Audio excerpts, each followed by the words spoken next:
హే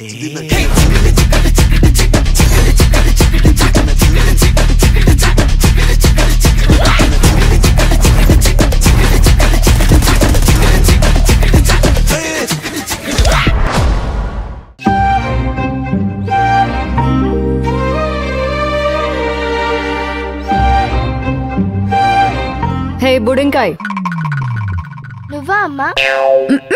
నువ్వే వెళ్ళు.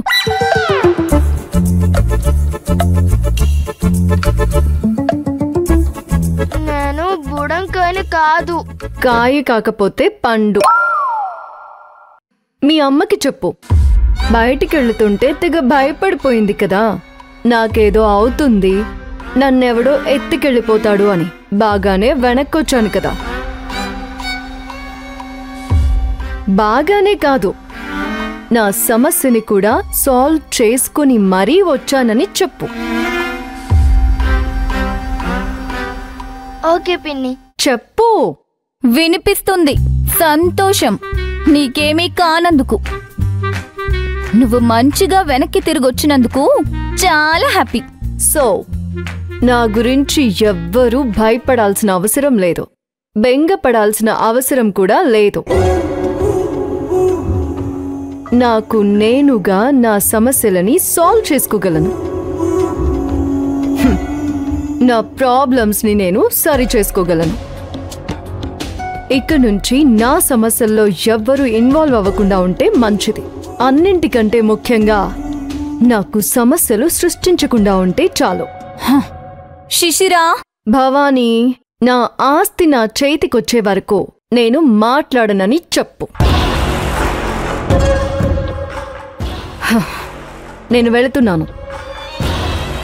నన్నెవ్వరూ డిస్టర్బ్ చేయకండి.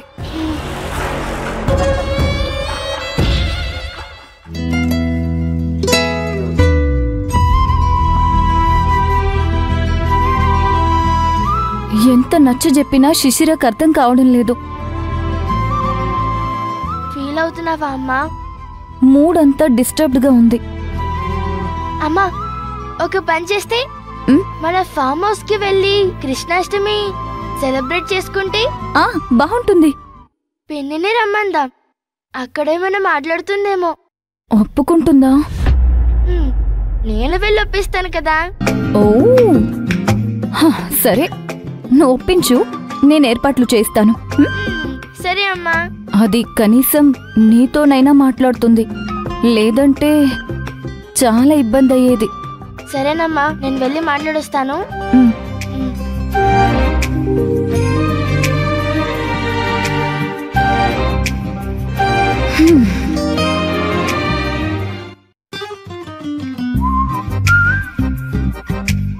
మే ఐ కమ్ ఇన్?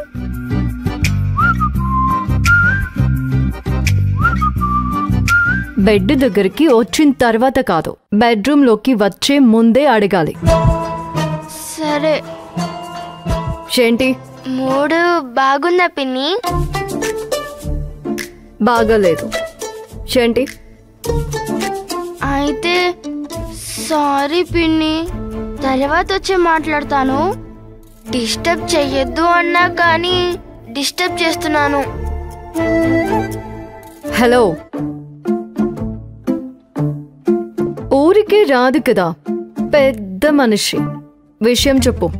అంటే పిన్ని, నీకు డిస్టర్బెన్స్ లేదు అంటే చెప్తాను.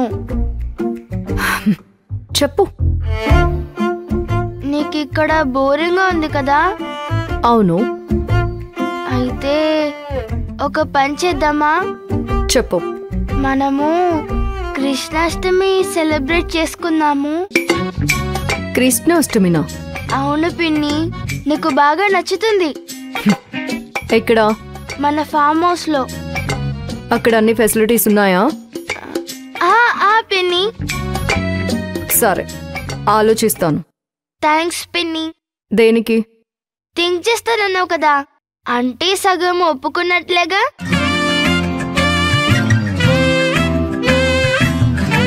నీకేం కావాలో చెప్పు పిన్ని, నేను అన్నీ అరేంజ్ చేస్తాను.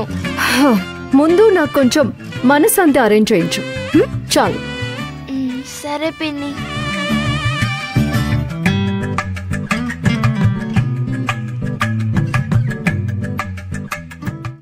అయితే రేపు కలవటం కుదరదా?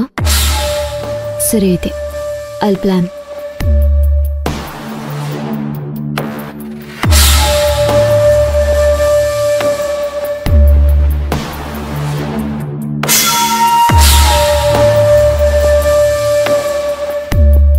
ఏమైంది?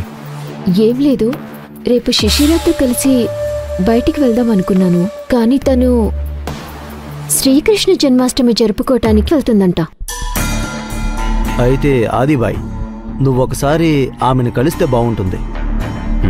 అవును, ఇప్పటి వరకు ఒక అజ్ఞాత వ్యక్తిలాగా హెల్ప్ చేసింది చాలనిపిస్తుంది. మీరు తనని ఒకసారి కలిస్తేనే తనతో ఇంటరాక్షన్ ఇంకా పెరుగుతుంది. తనకి మీ మీద ఎలాంటి ఒపీనియన్ ఉందనేది తెలుస్తుంది. కానీ ఫెస్టివల్ కోసం అంటే ఫ్యామిలీ అందరూ అక్కడే ఉంటారు కదా, తర్వాత ఎప్పుడైనా కలుద్దాం. ఆలోచన వచ్చిన వెంటనే ఆచరించాలి కదా గురు ఆది. మీరు ఓ అంటే రేపే మీ మీటింగ్కి ఏర్పాటు చేస్తాను. తనని ఆ శివగామి వదిలిపెట్టాలిగా. శివగామి మాట వినే మనిషా శిశిర? మిమ్మల్ని కల్పిస్తాను అంటే తను ఖచ్చితంగా వచ్చి తీరుతుంది. సరే, ఒకసారి మాట్లాడి చూడు.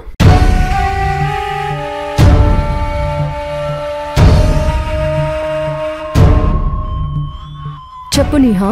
ఇప్పుడే ఆదితో నేను మాట్లాడాను. ఎప్పటినుంచో అడుగుతున్నావు కదా తనతో మాట్లాడటానికి అపాయింట్మెంట్ అడగమని. రేపు కొంచెం తనకి ఫ్రీ టైం ఉంది అన్నారు, కలుద్దామా? రేపు చెప్పాను కదా, కృష్ణాష్టమి సెలబ్రేషన్స్ ఉన్నాయి. సరే, నువ్వు ఎంజాయ్ చేయి శిశిరా, మనం ఇంకెప్పుడైనా కలుద్దాం. నేహా అలా కాదులే. యాక్చువల్లీ నాకు అసలు అక్కడికి వెళ్ళాలనే లేదు. అసలు దాన్ని ఎలా అవాయిడ్ చేయాలా అని ఆలోచిస్తున్నాను. అయితే రావటానికి ట్రై చేస్తావా? యా, నువ్వే టైమో చెప్పు, అక్కడి నుంచి నేను తప్పించుకుని వచ్చేస్తాను. ఏ టైం అని నీకు మెసేజ్ చేస్తా. రేపు కలుద్దాం. సరే సరే, బాయ్.